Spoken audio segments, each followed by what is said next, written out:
Comment fonctionne un démarreur 6 volts ou 12 volts. Voici donc un démarreur, le solénoïde, qui est lui, normalement, fermement fixé sur le corps du démarreur, relié à ce levier et fixé au pôle positif du démarreur, la petite languette que l'on voit ici. Lorsque l'on met le contact, c'est-à-dire qu'on tourne la clé de contact, ça a pour effet d'envoyer du courant sur cette borne.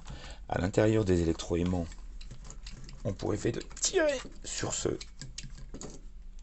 gros axe qui lui actionne le levier que l'on voit ici.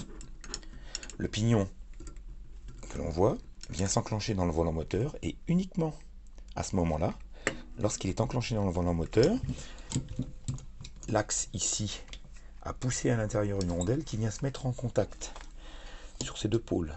Sur un de ces pôles arrive directement le fil de la batterie en 12 volts ou en 6 volts. Il transite à l'intérieur via la rondelle et se transmet à ce pôle qui lui est fixé, relié en permanence au pôle positif du démarreur, ce qui a pour effet d'entraîner le démarreur qui lui entraîne le moteur et normalement le démarre.